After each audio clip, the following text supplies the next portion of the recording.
Mary had liked to look at her mother from a distance and she had thought her very pretty, but as she knew very little of her she could scarcely have been expected to love her or to miss her very much when she was gone.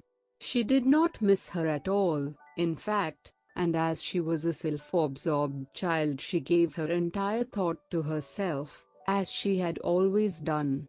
If she had been older she would no doubt have been very anxious at being left alone in the world, but she was very young, and as she had always been taken care of, she supposed she always would be. What she thought was that she would like to know if she was going to nice people, who would be polite to her and give her her own way as her AI and the other native servants had done. She knew that she was not going to stay at the English clergyman's house where she was taken at first. She did not want to stay. The English clergyman was poor and he had 5 children nearly all the same age, and they wore shabby clothes and were always quarreling and snatching toys from each other. Mary hated their untidy bungalow and was so disagreeable to them that after the first day or two nobody would play with her. By the second day they had given her a nickname which made her furious. It was Basil who thought of it first. Basil was a little boy with impudent blue eyes and a turned-up nose, and Mary hated him. She was playing by herself under a tree, just as she had been playing the day the cholera broke out. She was making heaps of earth and paths for a garden, and Basil came and stood near to watch her. Presently he got rather interested and suddenly made a suggestion. "Why don't you put a heap of stones there and pretend it is a rockery?" he said. "They're in the middle," and he leaned over her to point. "Go away!" cried Mary. "I don't want boys. Go away." For a moment Basil looked angry, and then he began to tease. He was always teasing his sisters. He danced round and round her and made faces and sang and laughed. "Mistress Mary, quite contrary, how does your garden grow? With silver bells, and cockle shells, and marigolds all in a row." He sang it until the other children heard and laughed, too, and the crosser Mary got, the more they sang Mistress Mary, quite contrary, and after that as long as she stayed with them they called her Mistress Mary quite contrary when they spoke of her to each other, and often when they spoke to her. "You are going to be sent home," Basil said to her, at the end of the week. "And we're glad of it." "I'm glad of it, too," answered Mary. "Where is home?" "She doesn't know where home is," said Basil, with 7-year-old scorn. "It's England, of course. Our grandmamma lives there and our sister Mabel was sent to her last year." "You are not going to your grandmamma. You have none. You are going to your uncle. His name is Mr. Archibald Craven." "I don't know anything about him," snapped Mary. "I know you don't," Basil answered. "You don't know anything. Girls never do. I heard father and mother talking about him. He lives in a great, big, desolate old house in the country and no one goes near him. He's so cross he won't let them, and they wouldn't come if he would let them. He's a hunchback, and he's horrid." "I don't believe you," said Mary, and she turned her back and stuck her fingers in her ears, because she would not listen any more.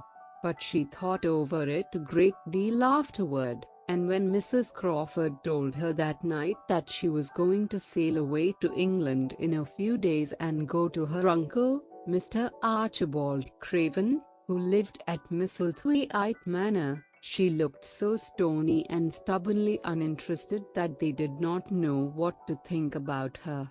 They tried to be kind to her, but she only turned her face away when Mrs. Crawford attempted to kiss her, and held herself stiffly when Mr. Crawford patted her shoulder.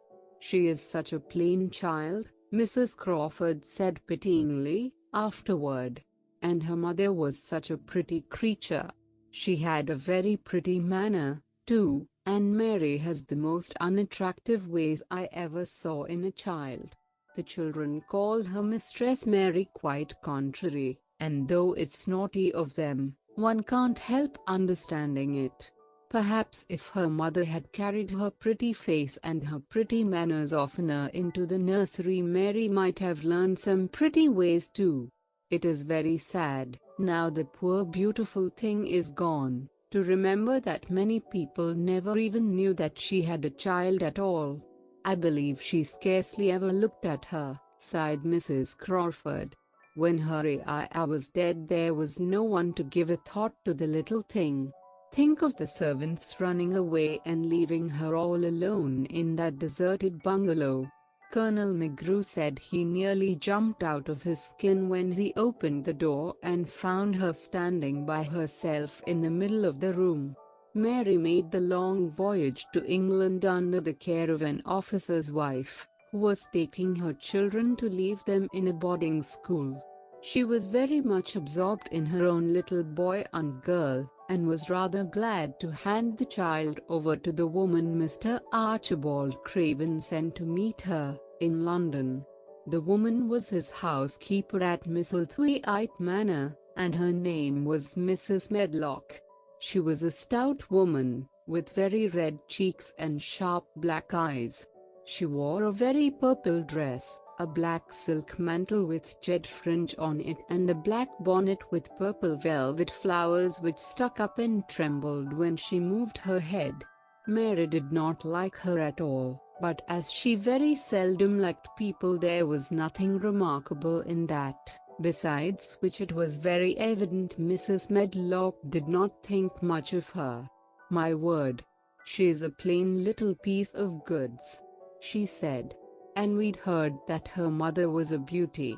She hasn't handed much of it down, has she, Mom? Perhaps she will improve as she grows older," the officer's wife said good-naturedly. "If she were not so sallow and had a nicer expression. Her features are rather good. Children alter so much." "She'll have to alter a good deal," answered Mrs. Medlock. "And there's nothing likely to improve children at Misselthwaite, if you ask me." They thought Mary was not listening because she was standing a little apart from them at the window of the private hotel they had gone to. She was watching the passing buses and cabs and people, but she heard quite well and was made very curious about her uncle and the place he lived in. What sort of a place was it, and what would he be like? What was a hunchback? She had never seen one. Perhaps there were none in India. Since she had been living in other people's houses and had had no AIA, she had begun to feel lonely and to think queer thoughts which were new to her. She had begun to wonder why she had never seemed to belong to anyone even when her father and mother had been alive. Other children seemed to belong to their fathers and mothers, but she had never seemed to really be anyone's little girl. She had had servants, and food and clothes, but no one had taken any notice of her. She did not know that this was because she was a disagreeable child, but then, of course, she did not know she was disagreeable. She often thought that other people were, but she did not know that she was so herself. She thought Mrs. Medlock the most disagreeable person she had ever seen, with her common, highly colored face and her common fine bonnet. When the next day they set out on their journey to Yorkshire, she walked through the station to the railway carriage with her head up and trying to keep as far away from her as she could, because she did not want to seem to belong to her. It would have made her angry to think people imagined she was her little girl. But Mrs. Medlock was not in the least disturbed by her and her thoughts. She was the kind of woman who would stand no nonsense from young ones. At least, that is what she would have said if she had been asked. She had not wanted to go to London just when her sister Maria's daughter was going to be married, but she had a comfortable, well-paid place as housekeeper at Misselthwaite Manor, and the only way in which she could keep it was to do at once what Mr. Archibald Craven told her to do. She never dared even to ask a question. Captain Lennox and his wife died of the cholera, Mr. Craven had said in his short, cold way. Captain Lennox was my wife's brother and I am their daughter's guardian.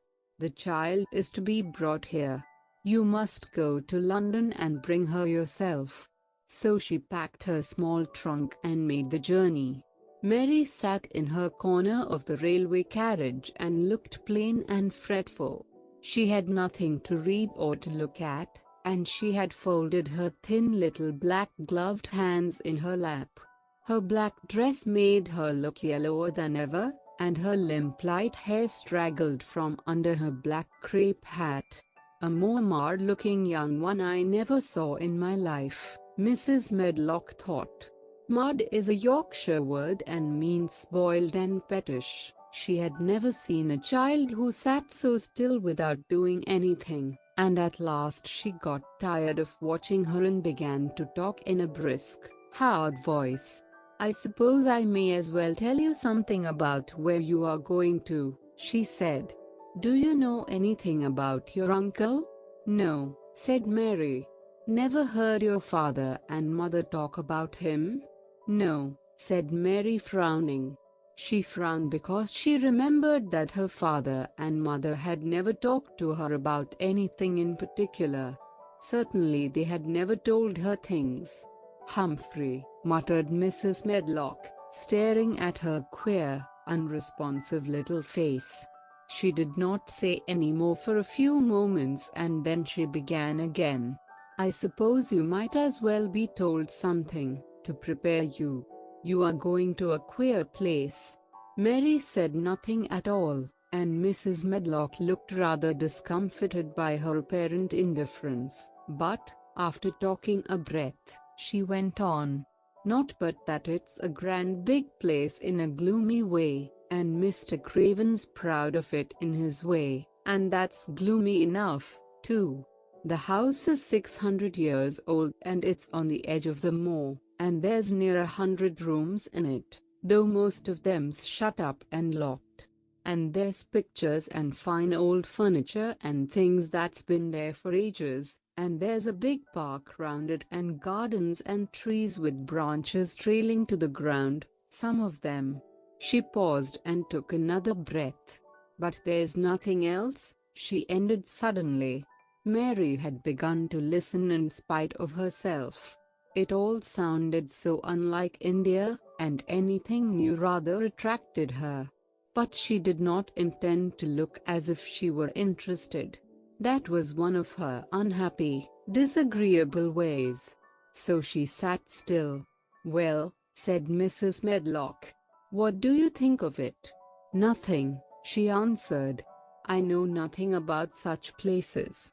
That made Mrs. Medlock laugh a short sort of laugh. "Eh?" she said, "but you are like an old woman. Don't you care?" "It doesn't matter," said Mary, "whether I care or not." "You are right enough there," said Mrs. Medlock. "It doesn't. What you're to be kept at Misselthwaite Manor for I don't know, unless because it's the easiest way. He's not going to trouble himself about you, that's sure and certain. He never troubles himself about no one." She stopped herself as if she had just remembered something in time. "He's got a crooked back," she said. "That set him wrong. He was a sour young man and got no good of all his money and big place till he was married." Mary's eyes turned toward her in spite of her intention not to seem to care. She had never thought of the hunchback's being married and she was a trifle surprised. Mrs. Medlock saw this, and as she was a talkative woman she continued with more interest. This was one way of passing some of the time, at any rate. She was a sweet, pretty thing and he'd have walked the world over to get her a blade of grass she wanted. Nobody thought she'd marry him, but she did, and people said she married him for his money. But she didn't, positively. When she died, Mary gave a little involuntary jump. "Oh, did she die?" she exclaimed, quite without meaning to. She had just remembered a French fairy story she had once read called Riquet à la Houppe. It had been about a poor hunchback and a beautiful princess, and it had made her suddenly sorry for Mr. Archibald Craven. "Yes, she died," Mrs. Medlock answered. "And it made him queerer than ever. He cares about nobody. He won't see people. Most of the time he goes away, and when he is at Misselthwaite he shuts himself up in the West Wing and won't let anyone but Pitcher see him. Pitcher's an old fellow, but he took care of him when he was a child and he knows his ways." It sounded like something in a book, and it did not make Mary feel cheerful. A house with 100 rooms, nearly all shut up and with their doors locked, a house on the edge of a moor, whatsoever a moor was, sounded dreary. A man with a crooked back who shut himself up also. She stared out of the window with her lips pinched together, and it seemed quite natural that the rain should have begun to pour down in grey slanting lines and splash and stream down the window panes. If the pretty wife had been alive, she might have made things cheerful by being something like her own mother and by running in and out and going to parties as she had done in frocks full of lace. But she was not there anymore. "You needn't expect to see him, because 10 to 1 you won't," said Mrs. Medlock. "And you mustn't expect that there will be people to talk to you. You'll have to play about and look after yourself. You'll be told what rooms you can go into and what rooms you're to keep out of. There's gardens enough. But when you're in the house, don't go wandering and poking about. Mr. Craven won't have it." "I shall not want to go poking about," said sour little Mary, and just as suddenly as she had begun to be rather sorry for Mr. Archibald Craven, she began to cease to be sorry and to think he was unpleasant enough to deserve all that had happened to him. And she turned her face toward the streaming panes of the window of the railway carriage and gazed out at the grey rainstorm, which looked as if it would go on forever and ever. She watched it so long and steadily that the